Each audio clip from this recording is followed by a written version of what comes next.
नियाली रे शह शह मेंढा मड़क सृष्टि करिछि कोकुआ भय। किए कहूछि अजब जीव मेंढा मारुछि तो किए कहूछि हिंस्र जंतुर आक्रमण। एभली स्थिति रे घटना पछर सत जानिया पई कनक न्यूज जारी रखिछि प्रयास।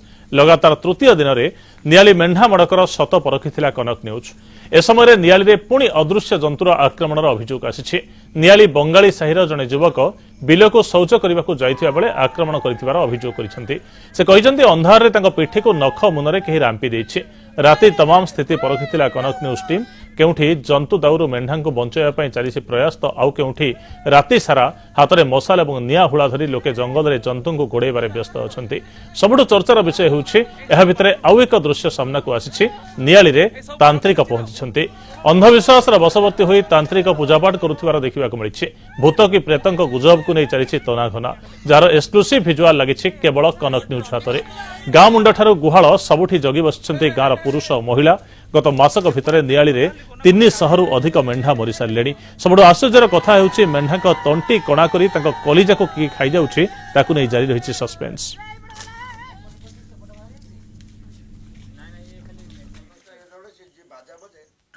केउटी जंतुर भय पुणी तो केउटी भूत पेत एमती अनेक प्रश्न उठुची साधारण लोकंग मनरे।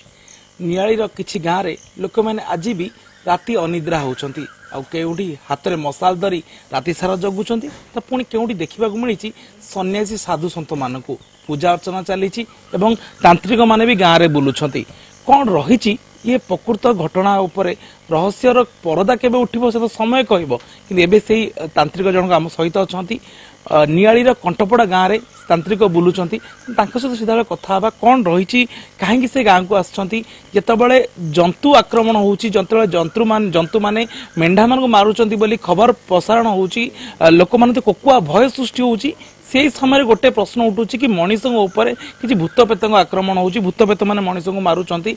तबे ये जो भयर वातावरण पूरा पूरी नियाली अंचल रे खेली जाइची ताकू नहीं तांत्रिक भी गाँव में आसछंती। पूजा अर्चना चलती राति अधरे से कथा स्वामी जी स्वागत करी कनक टीवी। कि प्रश्न पचार चाहूँगी समस्ते कहते मेंढा मान को किसी जंतु शिकार करुच्ची तो क्योंकि लोक मैंने कहते आम किए लोम भर्ती गोटे किए गोटे भूत पेत आमको आक्रमण कला जहाँ भी होना कहीं कौन सत्य आपड़ कहीं आस गाँव भर मत नियालीर किसी युवक मत आगु जानी कहले आज्ञा आम भारी असुविधार अच्छु भय आम घर बाहरी पारूनु आपन टिके आसिक मत उद्धार करंतु बोले बोले कौन है ना ये गोटे भूत प्रेत आसिक बुलिकी ये अवस्था करुच्ची।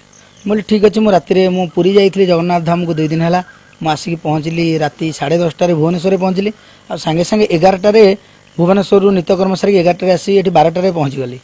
आ तो मुझे चिंता कली मुझे कार नहीं जी बाइक नहीं जी जदि से भाया किसी भूत प्रेत हो तो मो सामना सामने हो मुझे सब चिंता करके आसती आसिया पर एठिकार वातावरण जहाँ देखिली एठी कौनसी भूत प्रेत चंडी चामुंडा कौनसी प्रकार अलौकिक जिनसर संभावना ही नहीं।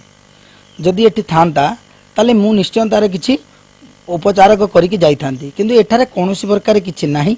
आउ एबं देखिबा परे पिला मानक मन भितर मो जो भयटी सृष्टि होछि तांको मना करिछि जे सब जिनस किछि नै भूत प्रेत किछि नाहंती।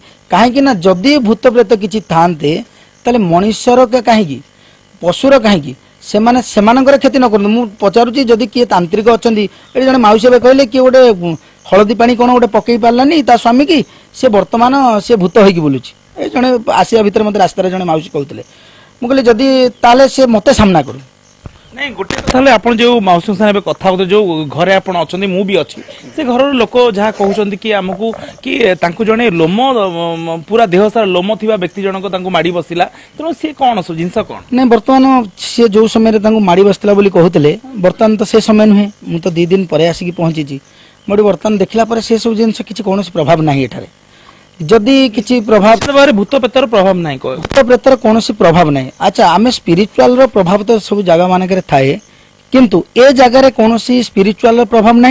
मुझे जहाँ देखिली ये कौन भूत प्रेत प्रभाव नुह कारण भूत प्रेत पावर न थाए से माने केवल डरई पारती तार छाया देखई पारती किंतु शरीर को देखई पारती। निश्चित भाव में भूत प्रेत पावर न थाए किंतु जो कोकुआ भय सृष्टि होती नियाली अंचल ଯେଉଁଭଳି ଭାବେ ବାତାବରଣ ସୃଷ୍ଟି ହୋଇଛି ରାତି ଅଧରେ ବି ରାତି 3ଟା ହେଲାଣି କିନ୍ତୁ ଲୋକମାନେ ଅନିଦ୍ରା ରାତି 3ଟା ହେଲାଣି ଘରର କବାଟ ପଡ଼ିବା ବଦଳରେ ଲୋକମାନେ ଗାଁ ସାରା ଜଗି ରହୁଛନ୍ତି କେଉଁଠି ମଶାଲ ଜାଳିକି ଲୋକମାନେ ଜଙ୍ଗଲ ସାରା ବୁଲୁଛନ୍ତି ତ ପୁଣି କେଉଁଠି ତାନ୍ତ୍ରିକମାନେ ଆସି ପୂଜା ଅର୍ଚ୍ଚନା କରୁଛନ୍ତି ତେବେ ପୁରାପୁରି କ'ଣ ରହିଛି ଏ ଘଟଣାର ଉପରେ ପରଦା କେବେ ଉଠିବ ତା ସବୁଠାରୁ ବଡ଼ ପ୍ରଶ୍ନ ସମସ୍ତଙ୍କ ମନରେ